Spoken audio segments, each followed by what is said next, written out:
Yeah, thank you very much, and I'm very proud of Cecily's Baride's courage and really mentioning up those people that are really trying to fleece our farmers. I was trying to ask Kuria, because this is the first time to hear about these companies at my level. But why are you shouting? I'm telling you. When this conference was brought here, and I think the deputy president said, Meru is a country of brave men. I'm the one who was asked to speak. And I've asked to speak because I cannot feign ignorance. I am very particular when it comes to some issues of integrity and issues that touch on our people. I've picked this mic to ask my coffin directorate from HAFA to confirm whether these people are licensed by us and by HAFA, so that I can make a commitment on what we want to do. The CS, it is true, I want to confirm, I'm Benson Apoyo, the Acting Director, Coffee Directorate. It is true, as has been confirmed by Her Excellency Cecil Mberere, it is true that they are licensed by us, Coffee Directorate, under AFA, Agriculture and Food Authority. It is true. Okay, so we have the answer. So this is the direction I'm giving. Immediately when I'm back to the office on Tuesday morning, we'll have a meeting with you.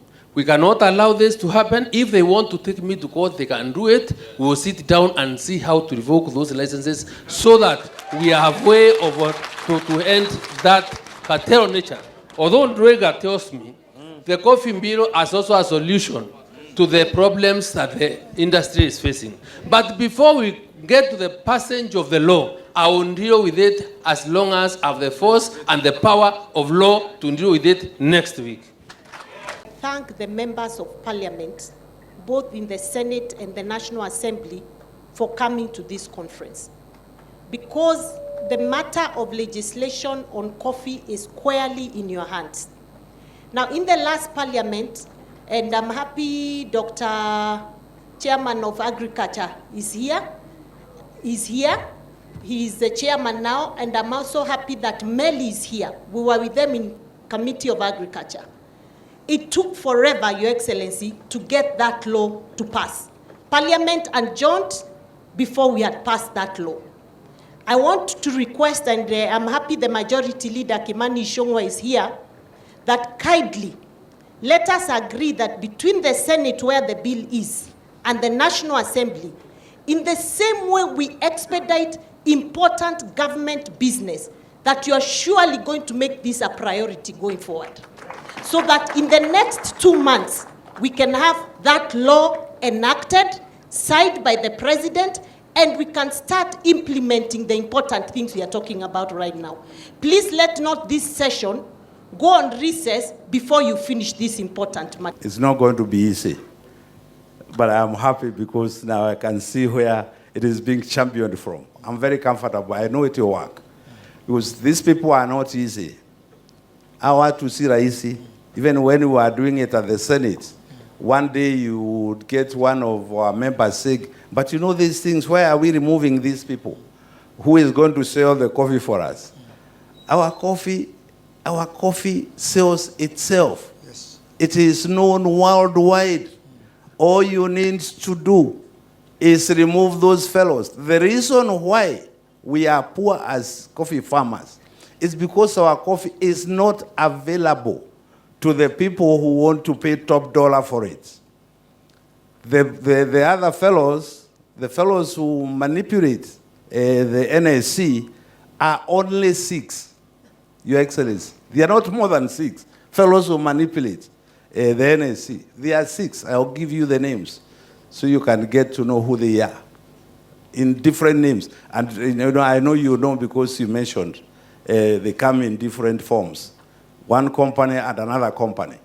And I can tell you, keep carry on, when they started trading with the good beans of Korea, now they're getting top dollar.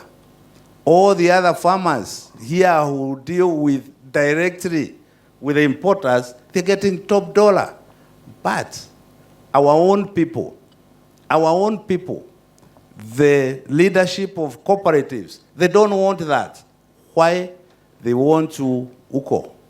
Why have we allowed cartels to become even more powerful than the regulating authority, which is government? And Your Excellency, I want to join those who have said that it needs somebody with guts to provide leadership, because the answer is known. Where the problem is known. But we just need guts to make sure that we do what is rightful for the coffee farmers in this republic, and will change the fortune of our people. Our coffee is good. The law will set us free. We can talk about farm inputs, we can talk about the role of county government, but if you do not sort out the legal framework that ensures that no person or no cartels are allowed within the sector, we will be here in another 2-3 years still discussing the same thing. Let us sort out the law, and we have the members of parliament here, we have senators and members of the National Assembly. We as county governments we will be willing within the next 2-3 months, not 2-3 months, but 2-3 weeks, for us to organize forums for public participation on that law, so that then we can move into the Senate and the National Assembly and put the law in place, and then allow us then as county governments to support our farmers. The aspect of cooperative societies, Minister Chelugu, you are seated here. One of the challenges that we have ourselves is that the cooperative officers who are supposed to be auditors, cooperative auditors, who are supposed to be cooperative officers within our counties, when you discuss with them how to deal with these cooperatives and ensure compliance with the law, they will tell us that they report to somebody called commissioner, is it commissioner of cooperatives, who is an officer in Nairobi. We do not know. I mean, these are cooperatives within Nandi County. Why am I being directed by a commissioner of cooperatives in Nairobi?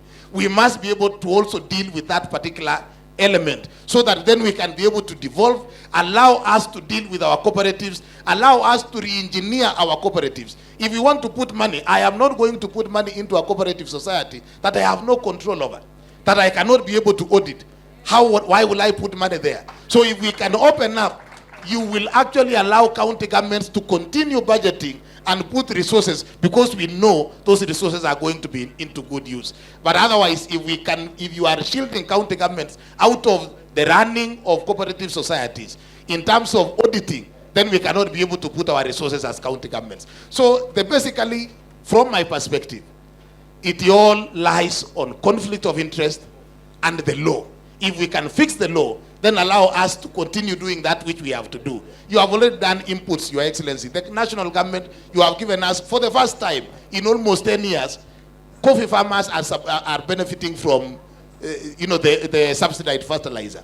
Previously, it used to be only maize farmers. Now you are already supporting it. So really, we must allow the legal framework to be reviewed, and let us do it within the shortest time possible. What says Marina has done, as I can tell you, if we don't sort out within this window of 1 month, 1.5 months, the same cartels will regroup. They might even get to our county assemblies. They might get to the National Assembly. Why don't we use this window of goodwill from the president and the deputy president for us to sort out this law and ensure that within the next 1.5 months, we have sorted out the coffee once and for all, and we allow ourselves to move forward. Ladies and gentlemen, His Excellency Akiona Kahage, Excellency sir, when all is really... Who gave Jesus water at that well? When he was sure the buyer sit on that side, then I as a grower. The Honorable Moses Kuria, Cabinet Secretary for Corporate. Thank you. The other money will come from our pockets. So what we are seeing with government is that starting from the next 3 weeks. And so what you are asking that it is one of the very few things that the previous government and us who are sort of Honorable, when it was on smallholder estates, it would require any involvement of the